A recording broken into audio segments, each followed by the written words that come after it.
প্রধানকে বলছি, আমরা লক্ষ লক্ষ আবু সাইদ বুক পেতে দিয়ে ক্যান্টনমেন্ট উড়িয়ে দেব। ব্যারিস্টার ফুয়াদ, আমি আমার জন্মের পর থেকে, যদিও আমার জন্মটা 1986 সালে, আমি আপনার নাম কখনো শুনছি বলে তো মনে হয় না, কোথাও দেখছি বলে মনে হয় না।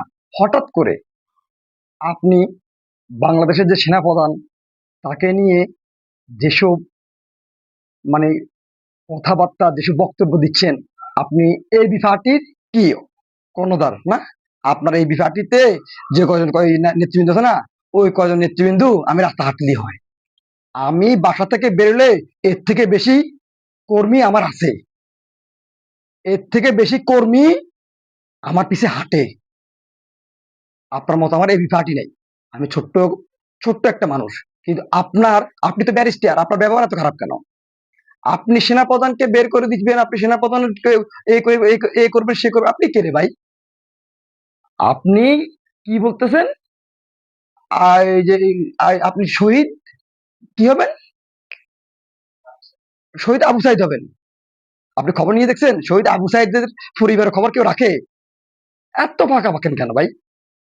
সেনাপ্রধান ওই যে আমাদের দেশ গ্রাম একটা কথা বলে, অন্যের ভালো দেখলে নিজে জ্বলে, আপনারা জ্বলে তো বলে মরিচ লাগাই মরিচ লাগাই ভালো করে আপনাকে। একজন সেনাপ্রধান হয়ে দেখতে বাকি জীবন হইতে পারবেন না, পরের জন্ম হইতে পারবেন না, তাই ওনাকে নিয়ে কেন এত আপনার মাথা ব্যথা? হ্যাঁ, যে কয়েকজন নিয়ে দ্বারাই বক্তব্য দিচ্ছেন না, শুনে ভাইরাল হওয়ার জন্য অনেক কিছু করা যায়। ভাইরাল হতে চাচ্ছেন না, মিডিয়াদেরকে টাকা পয়সা দিয়ে আপনি যে প্রতিদিন ফোকাসে আসি ভাইরাল হচ্ছেন না, এত শখ কেন ভাই আপনার? রাজনীতি করলে সুন্দর করে রাজনীতি করেন না। আপনি ঘুরে ঘুরে সেনাপ্রধানের পিছনে সেনাপ্রধানের আর একজন সেনাপ্রধান হয়ে দেখেন না, পারবেন না। সে জনজনের সেনাপ্রধান হইতে পারে না, জলে না, জলে। আপনার এই বিষয়টি, ওইটা আমার চায়ের দোকানে এর থেকে বেশি কর্মী, বুঝছেন? আপনার যে নেতৃবৃন্দ এর থেকে বেশি কর্মী আমার চায়ের দোকানে হয়। আমি রাস্তা দিয়ে হেঁটে গেলে এর থেকে বেশি কর্মী হয়। আপনি সেনা ক্যান্টনমেন্ট উড়ে দিবেন মিয়া। জীবনে একটা মশা মারে দেখছেন? ফাঁস দিলে মিয়া সবাই দূর দিবেন, আবু সাইদ হবেন। আবু সাইদের পরিবারের খবর কেউ রাখে? রাখে না।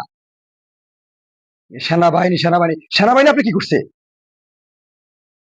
উনি গভর্নমেন্ট এমপ্লয়ার, উনি ওনার দায়িত্ব ঠিক মতো বুঝে, উনি দেশের সম্পদ, ওনার কারণে এখন আমরা নিরাপদ। আপনাদের মতো চোর বাটপারকে হাতে নিয়ে দেশ ছেড়ে দিলে দেশ জাহান্নামে চোরাস্ত মরে যাবে। আপনি ঘুরে ঘুরে ঘুরে ঘুরে আপনি ক্যান্টন উড়ে দিবেন। আপনি সেনাবাহিনী একজন সেনাপ্রধান হয়ে দেখেন, উনি কার আত্মীয় কে, উনি তো এটা চিন্তা করে নাই। উনি চিন্তা করছে উনি দেশ, বাংলাদেশের যে সেক্টরে বেশি দুর্নীতি সেই সেক্টরে সেনাবাহিনীকে কেন সবাই বলে যে সেনাবাহিনী থেকে একজন কর্মকর্তা আসুক, কেন বলে জানেন? ওই দুর্নীতি থেকে শুরু করে আকাঙ্ক্ষা সব বন্ধ হওয়ার জন্য। সেনাবাহিনী সৎ, আমি নিজের চোখে দেখতেছি ওনারা কি পরিমাণ পরিশ্রম করতেছে, ওনাদের কি পরিমাণ ত্যাগ। ওনাদেরকে নিয়ে কথা বলার আগে অজু করে নেবেন, মুখে আগে ভালো করে অজু করবেন। উনি ভদ্র, উনি ভদ্রতা দেখেই যাচ্ছে, নইলে আপনার মতো ফুয়াদ ফুস, বুঝেন না আপনি? বুঝে নিয়েন। জন্মের পর থেকে আমি আপনার নাম শুনি নাই। 86 সালে জন্মগ্রহণ করছি, আপনি কি 2 দিন মানে আপনি আবু সাইদ হয়ে যাচ্ছেন, আপনি মুগ্ধ হয়ে যাচ্ছেন? চাপাবাজির একটা সীমা আছে মিয়া। মানুষ এই জন্য তো ওই যে ব্যারিস্টার, এই যে উকিল ব্যারিস্টারদের কেন মানুষ ব্যাপার বলে বুঝে নাই, এ আপনার কারণে আর কি। আর আপনি তো শিক্ষিত নাকি? আপনি তো শিক্ষিত, আপনি শিক্ষিত ভাষা ব্যবহার করেন না রে ভাই। মানুষ বক্তব্য দিতে পারে, বক্তব্যের কতগুলা সিস্টেম আছে, কোয়ালিটি আছে। আপনার তো কোনো কোয়ালিটি নেই মিয়া, কোয়ালিটি লেস মিয়া। ভাগ্যবালা মিয়া আপনি এই পর্যন্ত কখনো কোনো ইয়েতে আসেন নাই, এমপি হতে চাচ্ছেন না? আরে মিয়া, ওই তো আমারও তো আসবেন। নিজের ঘরের ভোটগুলো ফান্ড কথা বলে দেখেন, সেনা প্রধানের পিছিয়ে লেগে আছেন। একজন সেনাপ্রধান হয়ে দেখান না, নিজে পুরা 14 গোষ্ঠীকে মিলিয়ে একজন সেনাপ্রধান হয়ে দেখান। সেনাপ্রধান জন হয় না। বাংলাদেশ সেনাবাহিনীর সেনাপ্রধান বাংলাদেশের গর্ব। উনি কার আত্মীয় কার কি, ওনার কাছে দেশ আগে, সেনাবাহিনীর কাছে দেশ আগে। ওনারা দেশের জন্য যুদ্ধ করে, দেশের জন্য লড়াই করে। উনি যদি শেখ হাসিনার আত্মীয়, অমুকের আত্মীয়, তমুকের কাছে পরিচিত, তাহলে উনি শেখ হাসিনা যে দিত না, উনি ঠিকই ক্ষমতা দূরে রাখতো। উনি চাইলে ক্ষমতা দূরে এখন বেশি ছিল না। বাল পাকনামি করেন মিয়া। আপনার মিয়া ওই যে চায়ের দোকানে মিয়া টোকাই রাস্তা থেকে টোকাই মেয়েকে ধরিয়ে নিয়ে আপনি বক্তব্য দিচ্ছেন, বাসায় ফেলতেছেন মিয়া। এর থেকে বুঝছেন ভাই, শিক্ষিত মানুষ অ্যাটলিস্ট শিক্ষার মূল্যায়নটা অন্তত করবেন। উনিও শিক্ষিত, আপনি শিক্ষিত, কথা অনেক রকম বলা যায়। রাজনীতি এমনি করে না, সেই জন্যই এবি পার্টি, বুঝেন নাই? এবি পার্টি বাকি জীবনে এইভাবে থাকবে চায়ের দোকানে, বুঝছেন? এখন গেলে ওই যে ফোলাফান প্রস্তাব করতে গেলে এর থেকে বেশি ফোলাফান হাঁটে। আপনাকে নিয়ে কথা বলতে রুচিতে বাদে মিয়া, সম্মান করতে শিখুন মানুষকে, মানুষকে সম্মান করতে শিখুন, মানুষকে সম্মান করুন। সেনাপ্রধান জনজন হয় না, এখনো সময় আছে। নিজের ভুল শুধরে নিয়ে সঠিক পথে হাঁটেন। বাংলাদেশ বর্তমান সরকারের ডক্টর ইউনূস স্যারের ক্ষতি আপনি একজনই যথেষ্ট। ওই এক বালতি দুধের ভিতরে এক পড়া সোনা যথেষ্ট না, আপনি সেটা, আর কেউ লাগবে না। গালবাজি একটা আছে নিয়ে মানে চিল্লে চিল্লে একটা কাজ করেন না, দেখি না 5 লাখ লোক নিয়ে একটা ইয়া করেন, সমাবেশ করেন, বুঝছেন? এগুলা ছেড়ে ভালো হয়ে যান, ভালো হয়ে যান, ধান্দাবাজি বন্ধ করেন। এগুলা করি ওই মিডিয়াতে মানে সবসময় মিডিয়ার যে দিকে দিক দিয়ে দিয়ে ফন্ডে এসে বাণিজ্য করতেছেন না, বন্ধ করেন। তেলবাজি মানুষ বুঝে, চাপাবাজি মানুষ বুঝে।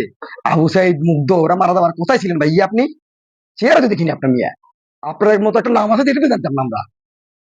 এদেশে বিএনপি, জামাত, ওরা ছিল, ওরা আছে, ওরা থাকবে। আওয়ামী লীগ গেছে, যাবে। আপনি এই বি পার্টি, বুঝেন নাই? এই একদিকে বি একদিকে, দুজন তো দুইটা টানি, ওই টোকাই কয়েকটারে মিলে আনি কমিটি। আপনি বলেন না, আপনাকে আমি চ্যালেঞ্জ করবো, আপনাকে আমি চ্যালেঞ্জ করবো। আপনার যে যে যে কয়জন নেতৃবৃন্দ না, আমি প্রস্তাব করতে গেলে একটু বেশি হয়। আমার প্রস্তাবের যে বাথরুমের সামনে দাঁড়িয়ে থাকতে বেশি, দেখবেন? চ্যালেঞ্জ করলাম আপনাকে আমি। ভালো হয়ে যান, নিজের অন্তত যে শিক্ষাটা অর্জন করছেন সেটাকে, সেটার মূল্যায়নটা করে পদ্ম হন, মানুষকে সম্মান করতে শিখুন।